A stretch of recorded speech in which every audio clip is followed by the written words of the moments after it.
I had always loved my backyard. It wasn't large, but it was mine. My little slice of nature.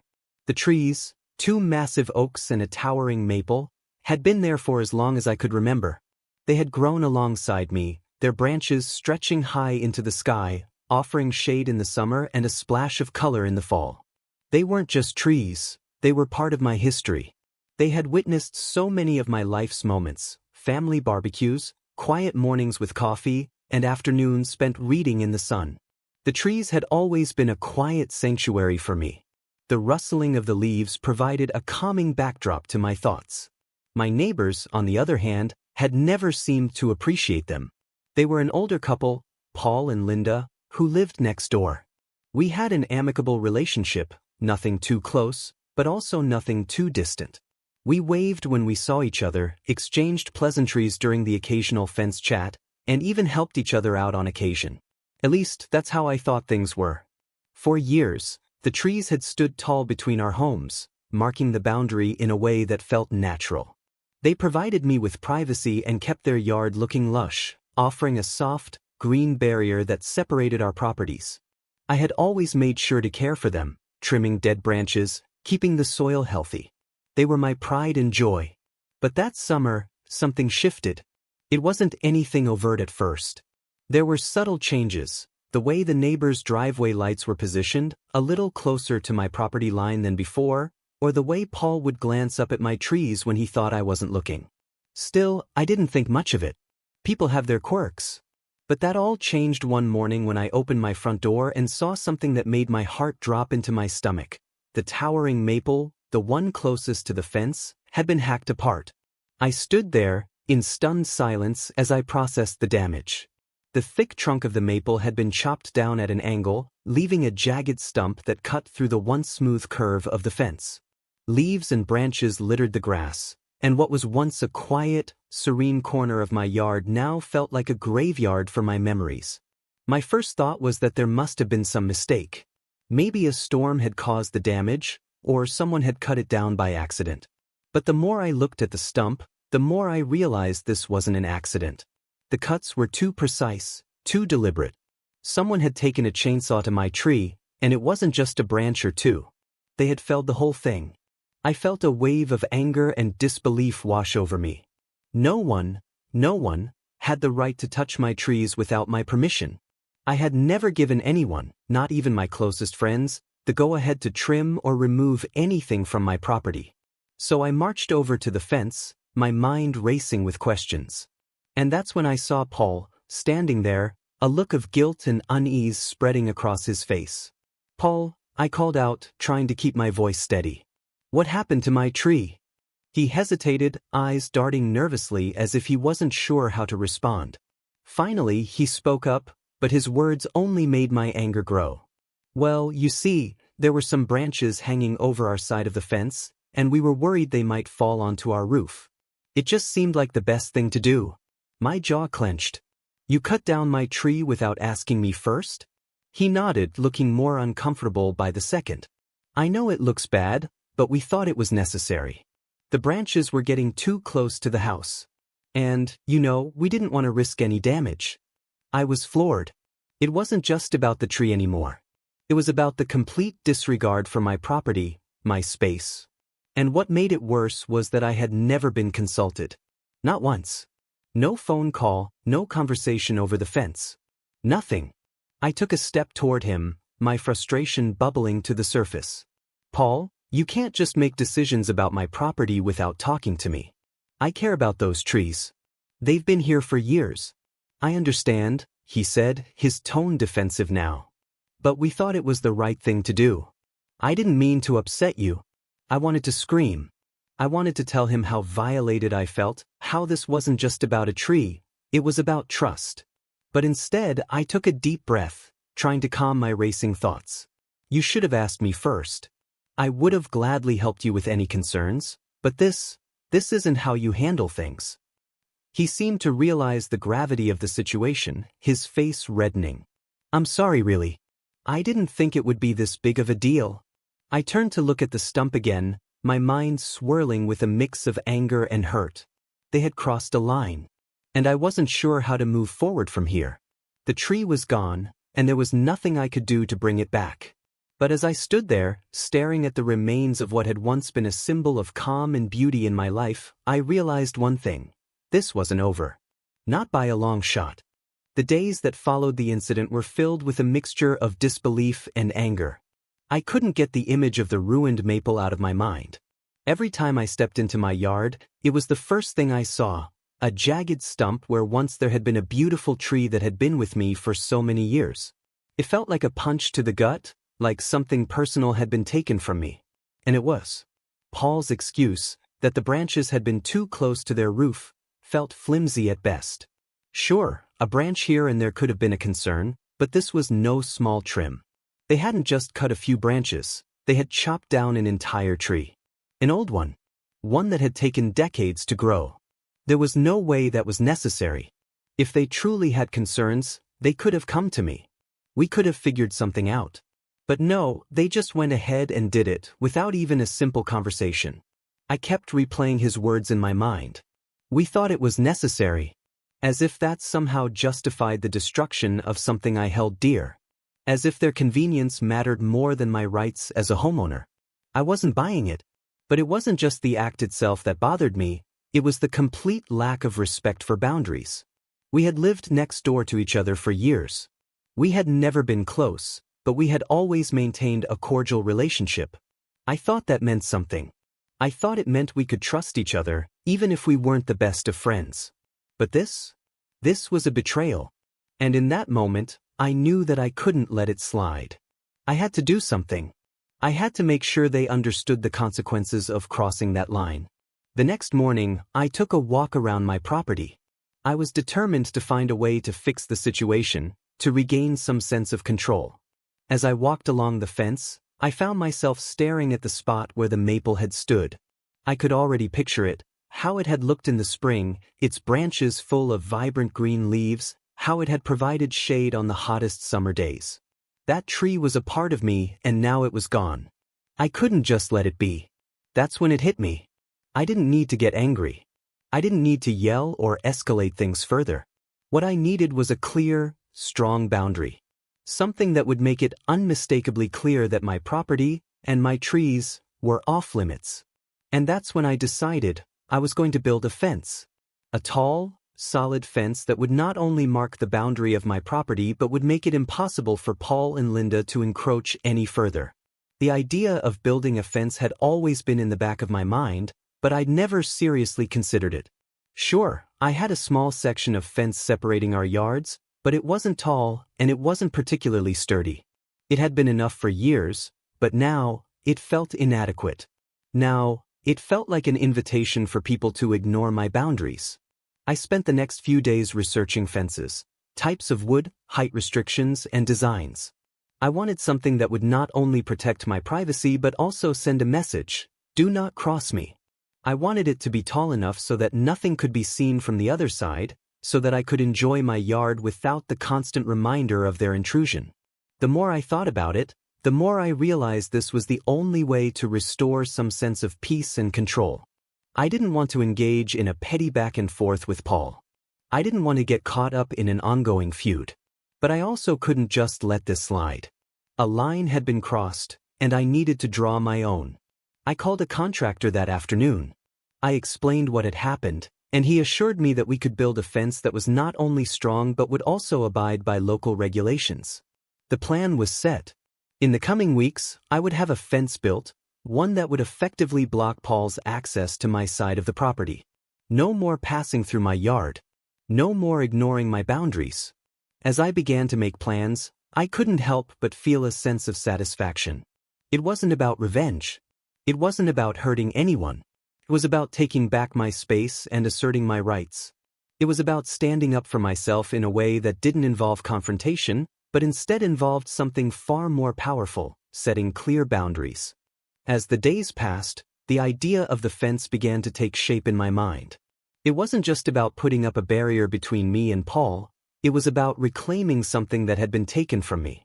It was about taking control of the situation in a way that was both satisfying and final. I wasn't going to let this breach of trust go unaddressed, and I wasn't going to allow anyone to cross my boundaries again, literally or figuratively. The decision to go ahead with building the fence felt empowering. I wasn't acting out of anger anymore. I was acting out of necessity. I had to protect my space, my property, and my peace of mind. And I had to do it in a way that made it clear this wasn't something to be taken lightly.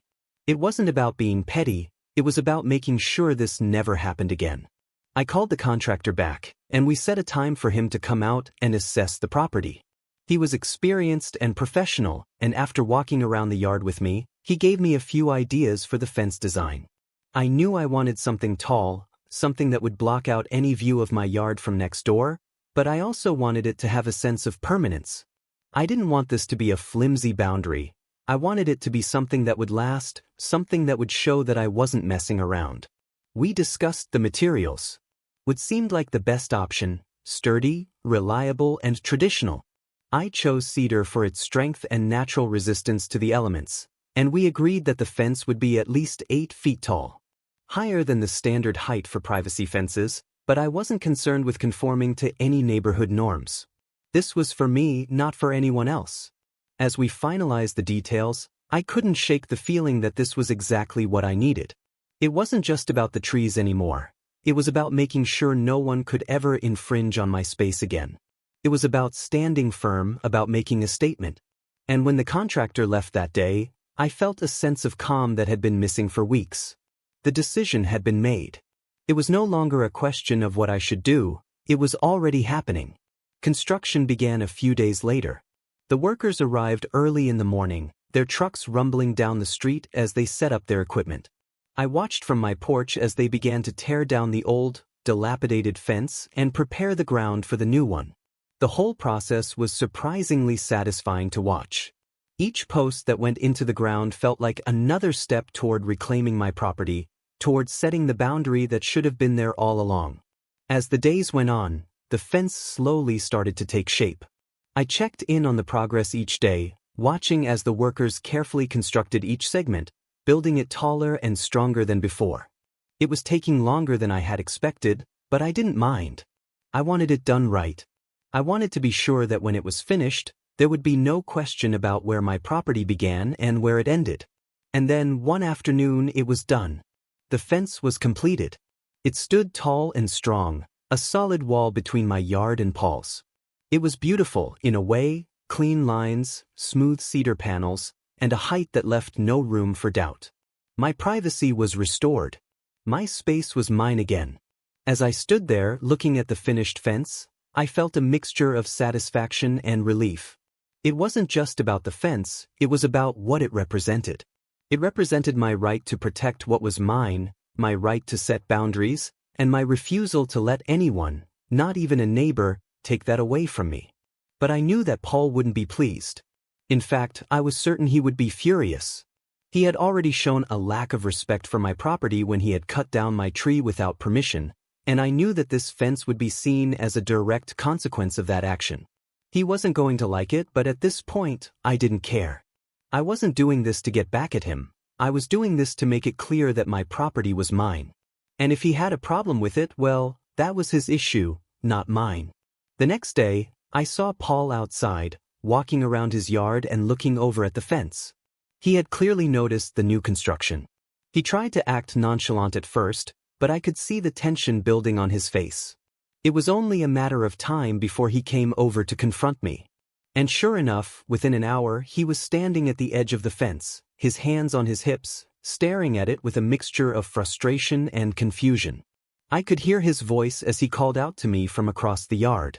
"Hey, what's the deal with the fence?" he shouted, his tone edged with irritation. "Why did you build this?" I walked over to the fence, meeting him halfway. "It's a boundary," I said, keeping my voice calm but firm. "You crossed it, Paul. So now I'm setting it straight." He blinked, clearly thrown off by my response. "What do you mean? This is over the top, don't you think?" "No," I replied. "You cut down my tree without asking. You disregarded my property, and now I'm making it clear that my space is mine. This fence is to make sure there's no misunderstanding in the future." He scoffed, his expression a mix of disbelief and anger. "You're overreacting. This is ridiculous." I felt my patience begin to thin, But I didn't let it show. "I don't think I am," I said simply. "It's just a fence, Paul. But it's a boundary. And I think we both know why it's here." He glared at me for a moment, clearly struggling with how to respond. Finally, he muttered something under his breath and turned to walk back to his house. I watched him go, feeling a sense of finality settle over me. The fence was built. My boundary was set. And there was no going back. The days following the completion of the fence passed by in a strange kind of quiet. Paul and Linda didn't approach me again about it, and I didn't feel the need to bring it up. I had made my point. I had set my boundary, and in a way, that felt like enough. It wasn't about revenge anymore. It was about protecting what was mine, about ensuring that something like what had happened with the tree would never happen again. But Paul wasn't one to let things go without a fight, even if he didn't say anything directly. It was subtle at first, small, passive-aggressive gestures like him walking around the fence, inspecting it as if he could somehow find a way to tear it down. A few times I caught him glaring at it through his window, and I knew he was seething. But he never came over to speak to me. He didn't have to. His anger was as clear as day. I didn't care. I didn't need his approval. The fence stood strong, and I felt a growing sense of satisfaction every time I walked by it. It was my protection, my statement of boundaries. And as the weeks went by, I felt more and more justified in my decision. But then, one morning, the phone rang. It was Paul. "Hey, we need to talk," he said, his voice tense and clipped. "Can you come over?" I couldn't help but feel a twinge of annoyance. What did he want now? He had made it clear that he wasn't happy with the fence, but I didn't see why we needed to have another conversation about it. Still, I agreed to come over. I figured it would be better to address things directly than let the tension linger. When I arrived at his house, he was standing in his driveway, arms crossed, his face set in a scowl. Linda was with him, her arms folded as well, though her expression was less confrontational. As I approached, Paul didn't waste any time. "Look," he started, taking a deep breath. "This fence, it's causing problems. We can't even see our yard anymore. You've completely blocked us off, and it's making things awkward." I raised an eyebrow. "Awkward? Paul, you cut down my tree without even asking me. You've made things awkward for me for weeks now. I'm just putting up a boundary." Linda chimed in, trying to soften the situation. "Maybe you could lower the fence a bit? Just so we can see the yard again? It's not about the tree. It's about how the fence makes us feel like we're being shut out." I couldn't believe what I was hearing. They were acting like I was being unreasonable. They had no right to complain about the fence when they had already crossed a much bigger boundary by destroying something that was important to me. I took a deep breath, trying to stay calm.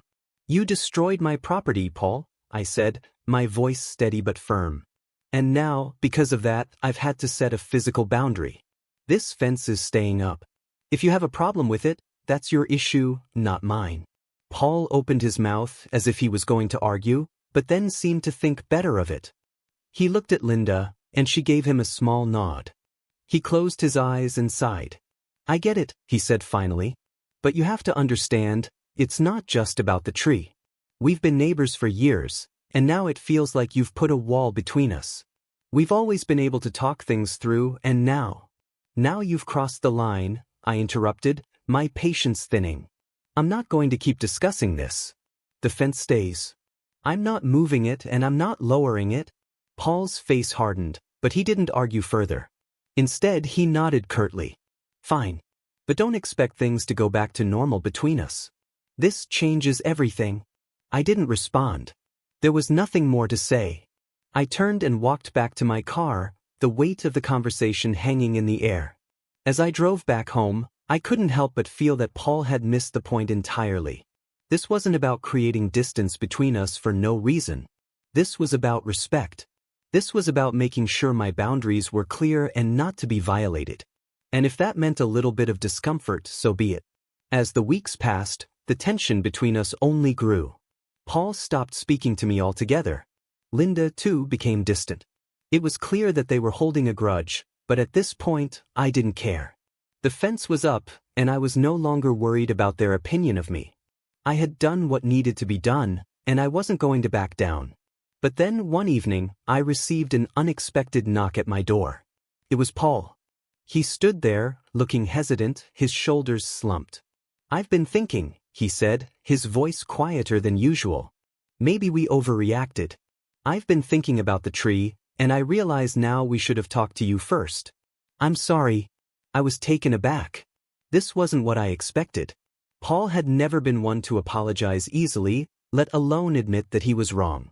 But there he was, standing on my doorstep, trying to make amends. "I get it," he continued. "I should have respected your property, and I shouldn't have gone behind your back. I'm sorry." For a moment, I stood there in silence, weighing his words.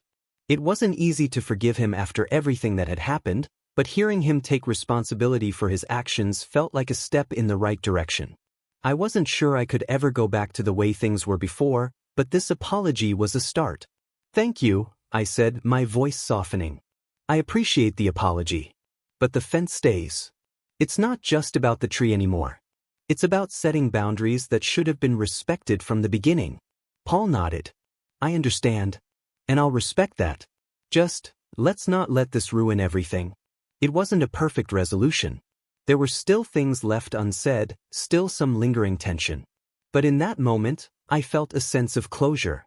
The fence wasn't just a physical barrier, it was a symbol of what I was willing to stand up for.